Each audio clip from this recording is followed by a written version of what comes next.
Anak wartawan sebut ayahnya diteror sebelum tewas usai liput judi. Eva Meliani Pasaribu, anak sulung jurnalis Riko Sampurna Pasaribu yang tewas akibat rumahnya dibakar membeberkan beberapa fakta sebelum dan sesudah kematian ayahnya Kamis, 27 Juni 2024, silam.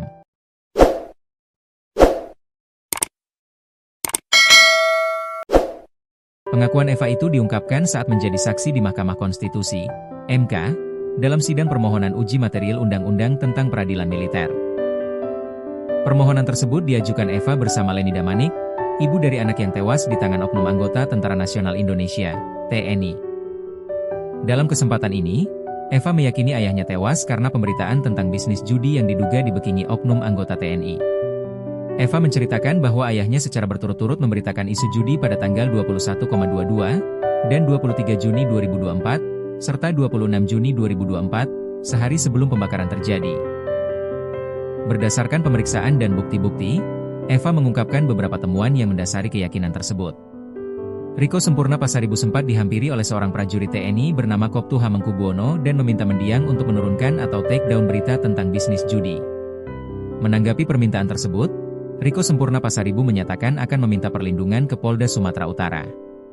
Ia juga menyampaikan pesan kepada Kepala Satuan Reserse Kriminal, Kasatreskrim Polres Tanah Karo, yang berisi pengakuan bahwa dirinya merasa terancam oleh Koptu Hamengkubuwono. Tak hanya itu, Koptu Hamengkubuwono juga mengirim pesan kepada Pemret Riko agar menurunkan berita tersebut. Dari hasil investigasi, Riko saat itu dihimbau untuk tidak pulang ke rumah karena alasan keamanan.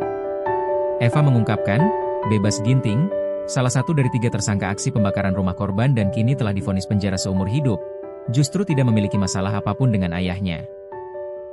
Meskipun dalam pemberitaan korban, bebas ginting disebut sebagai pengawas lokasi judi, namun hubungannya justru hubungan akrab dengan Riko Sampurna Pasaribu. Eva mengungkap bahwa bebas ginting pernah meneleponnya dan mengatakan bahwa ada keterlibatan Koptu Hamengkubuwono. Bahkan Koptu Hamengkubuwono lah yang menyuruh melakukan pembakaran. Dalam persidangan pidana, bebas ginting menyebut adanya pihak lain yang terlibat. Ia juga mengakui menerima uang sebesar 1 juta rupiah sebagai bonus setelah melakukan pembakaran. Mengetahui hal ini, keluarga korban melaporkan dugaan keterlibatan Koptu Herman Bukit ke Pusat Polisi Militer Angkatan Darat, Puspomat, di Jakarta. Seiring berjalannya waktu, keluarga korban menilai tidak ada kejelasan hasil pemeriksaan dari Polisi Militer Daerah, Pomdam, Bukit Barisan. Eva mengaku kerap mengalami kesulitan saat melakukan tindak lanjut karena penyidik yang menangani perkara tersebut berganti-ganti, sehingga proses hukum berjalan lambat. Upaya advokasi juga dilakukan di tingkat nasional dengan mendatangi Puspomat di Jakarta. Dalam pertemuan tersebut, pejabat Wadansat Idik Puspomat disebut menyampaikan bahwa penetapan tersangka akan segera dilakukan. Namun, ketika kembali ke Medan, keluarga korban kembali dihadapkan pada proses yang dinilai tidak jelas dan minim transparansi. Di hadapan Majelis Hakim Mahkamah Konstitusi, Eva menyoroti adanya perbedaan perlakuan hukum antara pelaku sipil dan pelaku dari unsur militer. Eva menilai pelaku sipil ditangani secara cepat, terbuka, dan persidangannya dapat diakses publik, sementara proses hukum terhadap Koptu Hamengkubuwono berlangsung tertutup dan minim informasi. Kondisi tersebut, menurut Eva, menimbulkan kekhawatiran sekaligus rasa ketidakadilan hukum. Sambil menangis, Eva menilai proses hukum terhadap anggota militer seolah berada di luar jangkauan pengawasan publik, berbeda dengan penanganan perkara yang melibatkan warga sipil. Eva juga merujuk pada sejumlah pemberitaan media yang menyoroti potensi ketertutupan peradilan militer dan kewenangan internal TNI yang dinilai rawan menghambat akuntabilitas serta membuka ruang impunitas. Fakta bahwa Koptu Hamengkubuwono, meskipun telah disebut dalam banyak keterangan, bukti elektronik, serta kesaksian para pihak, masih tetap bertugas dan tidak diproses secara transparan. Menurut keluarga korban, kondisi tersebut mencerminkan ketimpangan perlakuan hukum yang tidak hanya merugikan korban, tetapi juga berpotensi merusak kepercayaan publik terhadap sistem peradilan serta komitmen negara dalam melindungi kebebasan pers. Perkenalkan, saya Eva Meliani Pasaribu, anak dari almarhum Riko Sampurna Pasaribu, yang merupakan korban pembunuhan berencana dalam pembakaran terhadap seluruh keluarga saya di Kabupaten Karo, Sumatera Utara. Tidak hanya ayah, ibu, adik dan anak saya juga ikut tewas dalam kejadian tersebut, yang dimana peristiwa tersebut Kuat dugaan saya dikarenakan pemberitaan ayah saya selaku jurnalis. Dan sekarang majelis, saya tinggal sebatang kara. Itu ayahnya jurnalis apa dulu? Tribrata TV. Tribrata TV di Kabanjahe. Di Kabanjahe. Yang diberitakan itu tentang apa? Tentang ini nanti saya jelaskan. Oke, silakan. Majelis. Saya meyakini berdasarkan bukti-bukti dan pemeriksaan yang dilakukan oleh pihak kepolisian bahwa peristiwa ini terjadi karena ayah saya memberitakan bisnis judi yang diduga dibekingi oleh oknum TNI.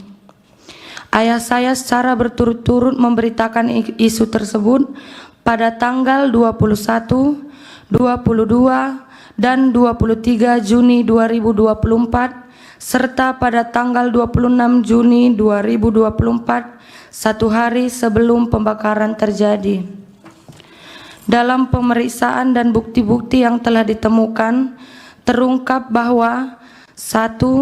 Ayah saya didatangi oleh Koptu Herman Bukit yang meminta agar ayah saya menurunkan atau meng-take down berita terkait bisnis judi. 2. Ayah saya merasa terancam dan mengatakan akan meminta perlindungan ke Polda Sumut. 3. Ayah saya mengirim pesan bahwa ia merasa sangat terancam oleh Koptu Herman Bukit dan pesan itu juga ia sampaikan kepada Kasat Reskrim Polres Tanah Karo. 4. Koptu HB juga mengirim pesan kepada Pemret ayah saya agar menurunkan berita tersebut. 5. Dari hasil investigasi, ayah saya dihimbau untuk tidak pulang ke rumah karena alasan keamanan. 6. Bebas Ginting, seorang pengawas lokasi judi yang diberitakan, justru tidak memiliki masalah apapun dengan ayah saya, melainkan hubungan mereka sangatlah akrab.